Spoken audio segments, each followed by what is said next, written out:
Welcome to Make It Last, helping you keep your legal ducks in a row and your nest egg secure, with your host, Victor Medina, an estate planning and elder law attorney and certified financial planner.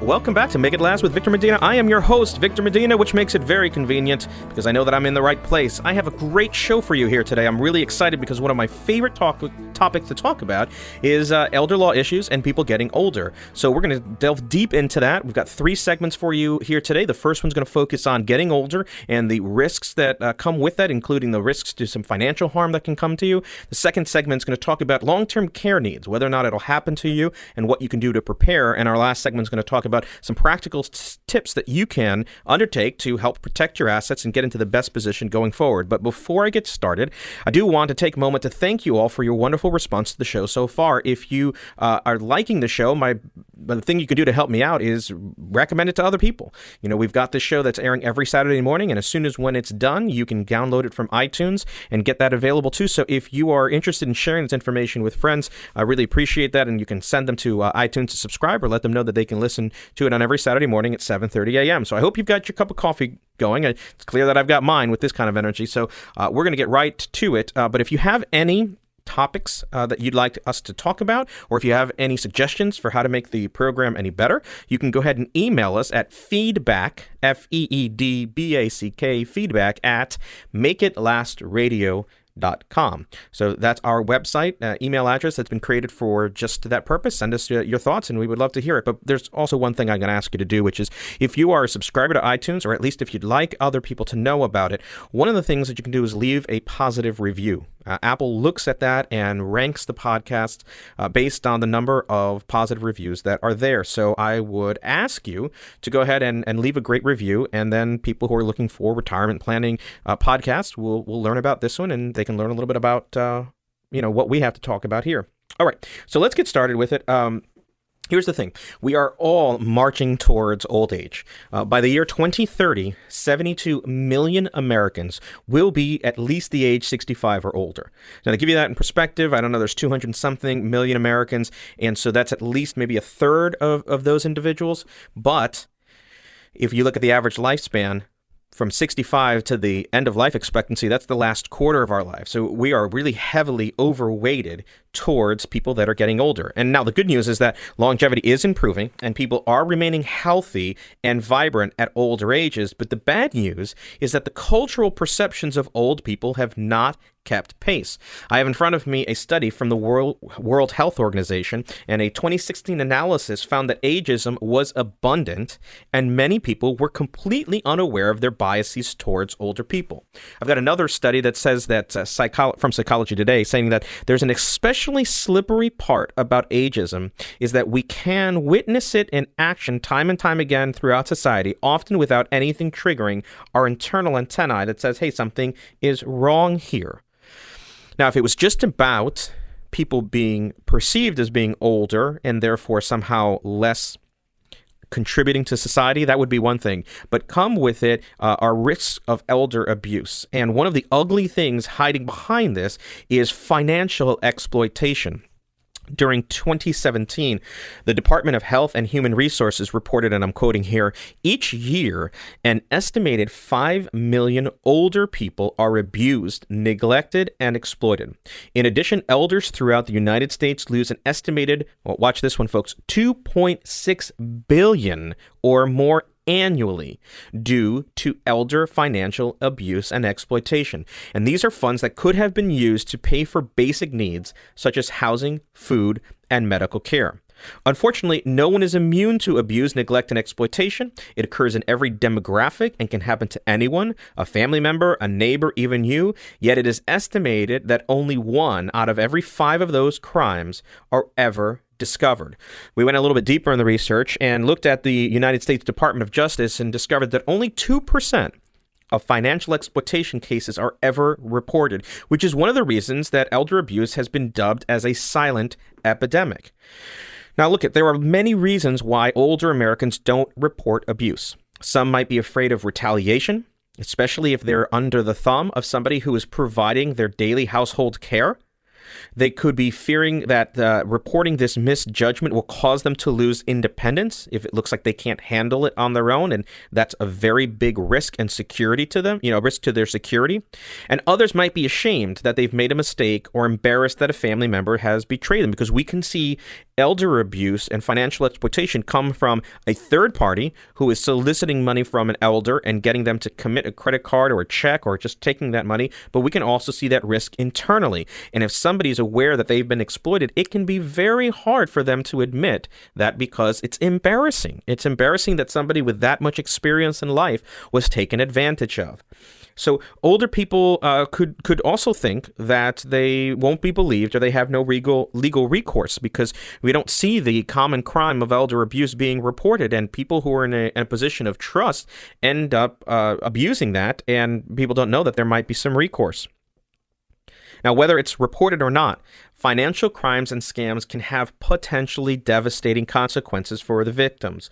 There's a U.S. News and World Report article cautioning the following. Elder financial abuse, and I'm quoting, such as illegally or improperly taking funds or assets, can shake a victim's financial footing and have a profound impact on that person's well-being.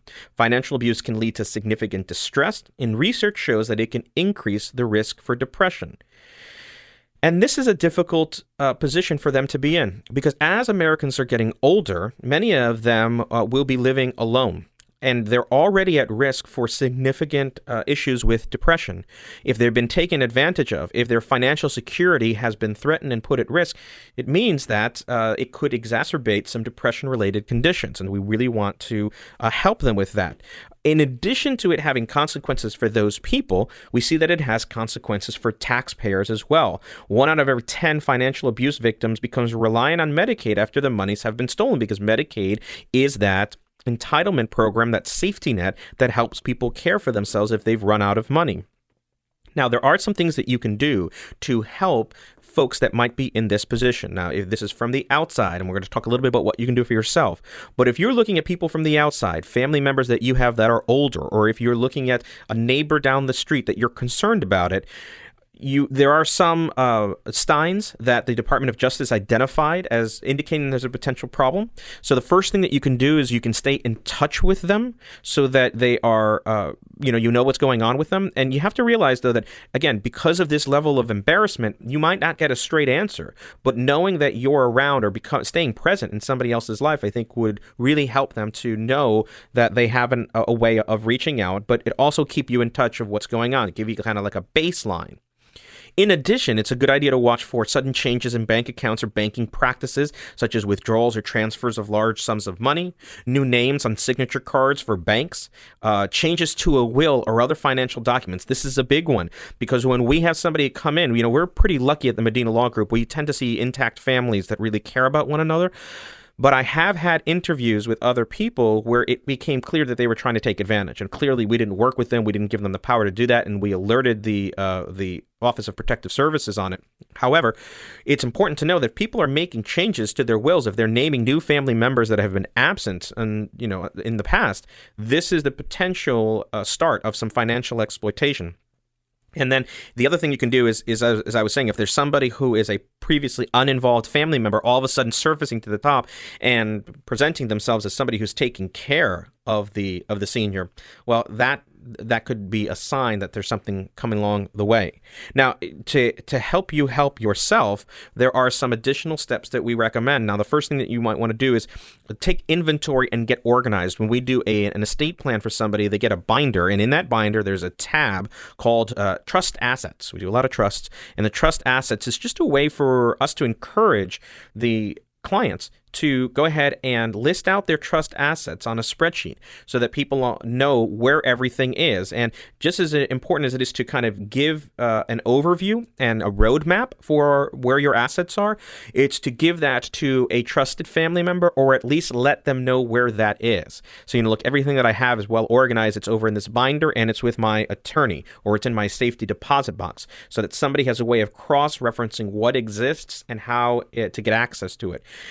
The other thing that you can do that we would recommend is go ahead and give a list of emergency contacts to your most trusted advisors. Now, one of the tremendous advantages for people who have us both as their lawyer and their financial advisor is that we know where everything is. So when it comes to being able to communicate with emergency contacts, we know not only where the legal plan is, but we know where the financial assets are. And that's important because if you have two separate people doing that, one hand might not know what the other hand is doing. They might not talk to each other.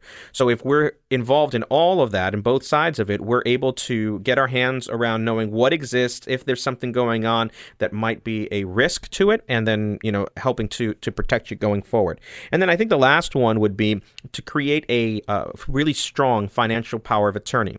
Powers of attorney are not a kind of one-size-fit-all documents. So downloading something off of the internet isn't going to be sufficient. And we're going to do a whole program coming up just on powers of attorney. I know it sounds like enthralling, right? No, it's going to be really good. But people are under the misperception that a power of attorney is just a document that once it's signed is effective. But we want to make sure that it is broad, it has been field tested. You want to know that it will work when you need it. And that really requires the help of a competent elder law attorney, because there are things that go beyond estate planning as you get older, being able to qualify for government benefits and apply for those. And making sure that you have a good power of attorney when you need it, I think is one of the essential parts to making sure that you've got a good, effective plan when the time comes. Now, we've gone a little long in this segment. We're going to take a quick break. When we come back, I'm going to share with you the 3 kinds of long-term care that could be in your future and how to make sure that you don't lose your life savings trying to pay for it all. So stay tuned, and we'll be back with Make It Last with Victor Medina. Hey, it's Bert. I hear a lot from people that the one asset they're most interested in protecting from the devastating cost of assisted living or nursing homes is their own home. The team at Medina Law Group can meet with you to discuss options to help protect that home, including their special Home Sweet Home Trust. It's designed specifically to protect the value of your home in the event that you need long-term care in the future. Just call the experienced elder law attorneys at Medina Law Group at 609-818-0068 to learn more, including your chance to schedule a free consultation. You can also visit MedinaLawGroup.com to learn more about protecting your assets and the Medina Law Group team. For peace of mind and a solid foundation, call Medina Law Group at 609-818-0068 or visit MedinaLawGroup.com. Hey, welcome back. We're going to talk a little bit in this segment about the risks of needing long-term care and the different care options that you have. Now, here are the statistics for people who are going to need care. In the most recent version of what I've looked at, it's 1 out of every 4 men, or 25% of them, will need long-term care sometime in their life, and 1 out of every 2 women will need long-term care, or 50% of women. So the statistics suggest that women will need it more, with a higher percentage than men. Now, man, before you start to celebrate, here's the reason why. First of all, she's taking care of you, and she's outlived you. So the reason why you need it less often is because you're dead. So don't celebrate too much. When we look at the need for long-term care, one of the things that is important to illustrate is what long-term care really means. So it's not going to the hospital, and it's not needing hip surgery, something like that. Those are all things that are acute care, and so they come under Medicare and some of those other rules. But when we look at long-term care, it's really the need for consistent and persistent help with your activities of daily living. Activities of daily living has some quotes around it because it's an official term that's used to determine a level of need, but it's also a good benchmark for you to understand, look, it's dealing with feeding and bathing and using the facilities and, getting around in the apartment, ambulating, remember to take medication. If you're at a point in time where you need help with that because you can't do it on your own, you would qualify under the umbrella of needing long-term care. Under that umbrella, there are really 3 different levels. So this might be a good time to start to take some notes if you want to refer back to this a little bit later. But under long-term care, there are 3 different levels. The first level deals with home health care, needing help in your home in the form of an aid. So if somebody needs to come in and help you kind of deal with the laundry and prep food and, help administer a bath, those would be in the form of a home health care aid, and you'd be able to stay home outside of that. That's our first level. That's the lowest level. When we get to the next level, we start thinking about assisted living. Now, assisted living isn't 55 and older living, because that's independent. You're on your own. You're on one level to make it easier for yourself. But assisted living is when you kind of move into a facility where they're going to prepare your food. They're going to monitor you. The way that I let people know that they're in an assisted living facility is that there is a string on the wall And that string is there to alert somebody that you need help. So that kind of access to medical care is where we get to assisted living, and that tiers up in the amount of care that they provide. So you could start very low level, where it's just sort of room and board, like you're back at college and, there's activities to do and new friends to make. But it can also scale up in which they're doing medication administration and they're doing other things to help you. At the very highest level is skilled nursing care.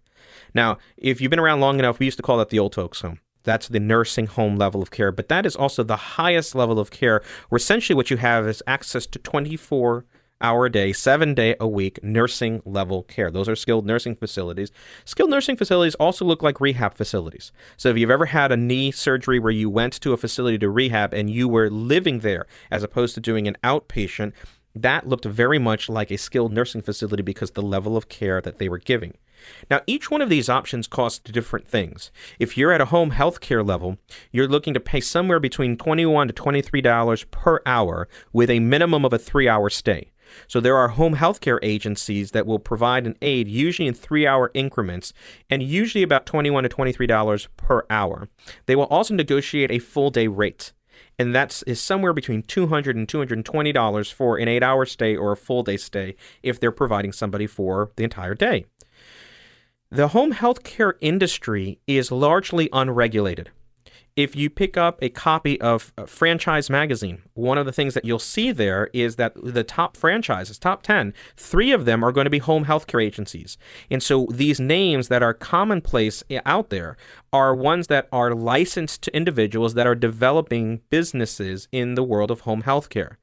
Does that mean that they're necessarily bad? No, it doesn't. They could be fantastic. The fact that they're unregulated just means that there are no qualifications to entering the marketplace. So you do want to make sure that you have some referrals and cross-references before you select one. One of the biggest services that we provide for elders is somebody who needs home health care is putting them in touch with a great home health care agency as part of their elder care plan, because we've seen all of them work and we can vet which ones will work better for somebody.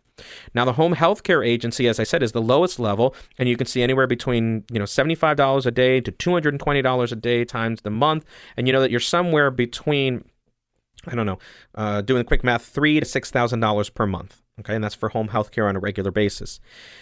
Now, when you move up to assisted living, those start at about $5,500 per month. So for about $5,500 per month, that's your room and board level. That is not a very high level of care.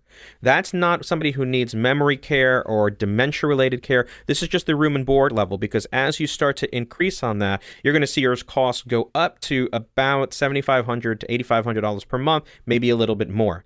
And those are average ranges for assisted living. At the very highest level, the skilled nursing facilities, those can range anywhere between $10,000 and $14,000 per month. Those are the big ones. Those are the ones that are going to deplete your assets the fastest when you need it. Now, I suppose the good news is that people have the shortest amount of stay in a skilled nursing facility because they are the sickest at that point in time. But I've had lots of clients that have been in assisted living facilities for 5-6 years.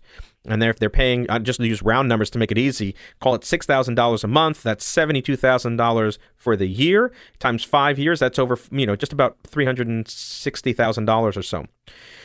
So when you look at the cost of long-term care, it is significant. And we're going to come back in the next segment and talk about who pays for it and some practical steps that you can take in order to make sure that you don't lose your entire estate paying for long-term care. But you have to plan for this, because you don't get to choose whether or not you're going to need care in the future. You don't have an order button that says, I'm never going to go into an assisted living facility, or I'm never going to need home health care. You can't predict it. So it's extremely important to make sure that you consider long-term care and how you're going to pay for it as part of your overall retirement plan, because the options that you have when you are younger are less expensive with more flexibility than if you wait too late for it.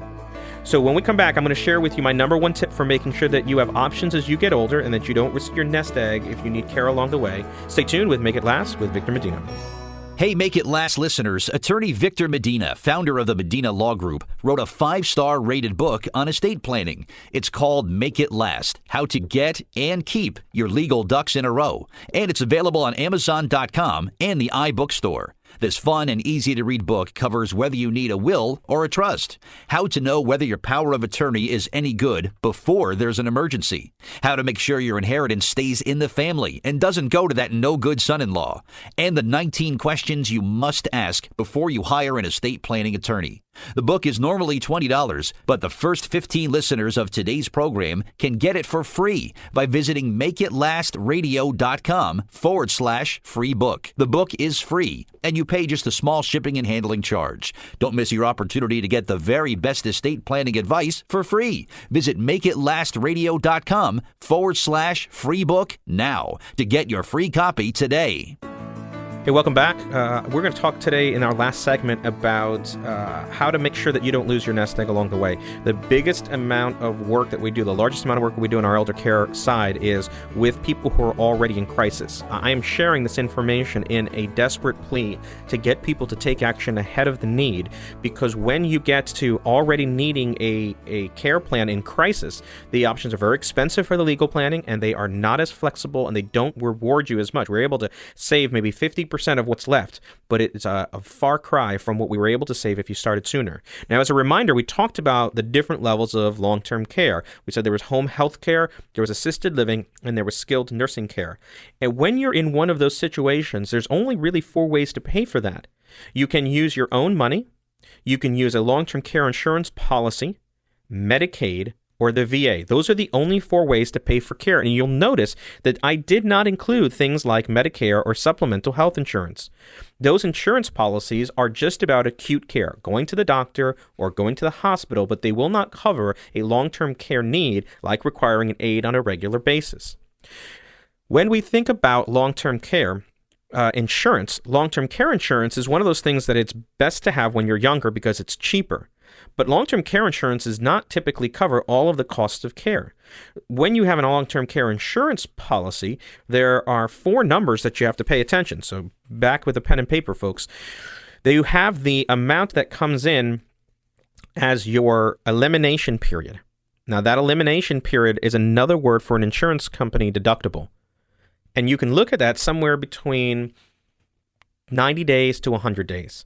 That's the period of time in which you have to pay for yourself at a private pay rate before the long-term care insurance picks up the bill. So when we think about the long-term care insurance, realize that there's going to be about 3 months in most cases where you have to pay for yourself. The second amount that you're going to look at is the average daily, the daily reimbursement rate. Now, some of you took out a number way back when that had some inflation adjustment. But it's important to realize that the cost of long-term care has not kept pace with where inflation has been. So what is happening is that people are looking at a long-term care benefit that might be $200, $220 a day with the inflation changes, but the cost of long-term care is closer to $300 a day at a skilled nursing facility. So when you think about that, you realize that the long-term care insurance doesn't cover all of the bill. Now, some people have a bank of dollars, which is the total benefit. That might be expressed as a number, a few $100,000 or so of benefit. It might be expressed as a number of years. But regardless of the way that it's expressed, what that value is, you can't ask for that money faster. I hope that makes sense. So even though you have maybe $400,000 available, the insurance company is only going to give it to you at $200 a day at a time, assuming that you have that need. So it will be up to you to fund the difference. And if you don't have one of those policies in place, I mentioned that Medicaid and VA can help pay for care, but those programs are essentially programs that come in when you've run out of money. So you have to be down to very low amounts. In some cases, only $2,000 if you're a single individual, which means that you've spent everything else. Now, that's a pretty hard place to be because you're out of money and essentially out of options. And there's another rule that comes into place that affects how much a spouse can own too before either the VA or Medicaid will help with care. We call that a spousal impoverishment risk. The spousal impoverishment risk is basically the risk that one spouse's long-term care needs are going to affect the healthy spouse's ability to maintain their quality of life. In New Jersey, a healthy spouse is not allowed to own more than $119,000, no matter how much they start with when they, have this care need. So if you start with $700,000 in a savings account, you essentially have to spend everything above $119,000, which means that that healthy spouse is stuck living on essentially one salary, because your salary goes to the long-term care once you're on Medicaid, but one pension, one Social Security, and the total amount of $119,000 for the rest of their lives. That risk is significant. It is incredibly devastating once you're already in the need of long-term care. So it's important to do planning ahead of time. I said that I was going to share with you my number one tip. And my number one tip is to get in front of a dedicated elder care attorney as soon as possible. The moment that you hit 65, it's important for you to start thinking about long-term care planning, elder care planning, and just as important as addressing it is addressing it with a competent professional. Because it doesn't take much for somebody to change their website and say that they do elder law. And you go and look at it and you say, okay, well, I guess they're competent in that area, but they're only doing a few plans a month. Our firm, which focuses on elder law, does somewhere around 150 to 200 plans a year in a given year. That is a healthy amount for us to see all kinds of circumstances to make sure that we are navigating that family to the best possible results. Because the risk of not getting a great plan would mean devastation to your nest egg is so high, this is not something where you can dabble. It's not something where you can go to sort of somebody that's down the street that did your home closing or might have done a will for you in the past and say, I need an elder care plan, because this isn't like a haircut where it's going to grow back. If you have an oops moment with this and you don't have the right plan in place, it's very, very difficult to come back from that. The Medicaid rules look at all your transactions for the last 5 years. That's a pretty long time. So it means that the sooner you get started, the better. But it also means that if you are in a situation where you didn't do the best planning with the best planner, well, it could really upset everything and risk your home. It could risk your assets. It can risk a lot. So you want to make sure that the elder care attorney that you're working with, that this is their focus, that this is all that they do. And even you're not in our backyard and want to work with us, if you give us a call at 609-818-0068, we will put you in touch with somebody in your neighborhood if you don't want to work with us or you can't work with us because you're not close by. I'm that committed to making sure that you're in front of a great elder care attorney. And that is my number one tip. Once you turn 65, seek out an elder care attorney because you might not think of yourself as old. You may not think of yourself as needing long-term care yet, but it is important that you're in front of somebody that looks at that and has an idea of what that whole journey looks like and can help you plot a line where you don't step on any landmines between here and there. So that's our show for today. I hope that you liked it. If you have some ideas on how to make the show better, again, please email us at feedback@makeitlastradio.com and leave a review on iTunes. Apple, as I said, ranks these things based on the quality of the review, so please leave a positive review. Coming up in future episodes, we're going to discuss annuities, the good, bad, and the ugly. We're going to talk about how to plan to have income in retirement and protect your principal.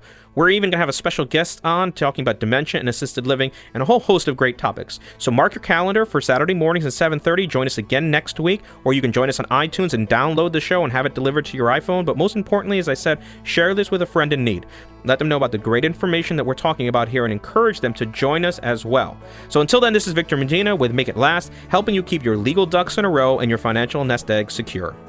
The foregoing content reflects the opinions of Medina Law Group, LLC and Private Client Capital Group, LLC, and is subject to change at any time without notice. Content provided herein is for informational purposes only and should not be used or construed as investment or legal advice or a recommendation regarding the purchase or sale of any security or to follow any legal strategy. There is no guarantee that the strategies, statements, opinions, or forecasts provided herein will prove to be correct. Past performance is not a guarantee of future results. Indices are not available for direct investment. Any investor who attempts to mimic the performance of an index would incur fees and expenses which would reduce returns. All investing involves risk, including the potential for loss of principal. There's no guarantee that any investment plan or strategy will be successful. We recommend that you consult with a professional dedicated to your needs.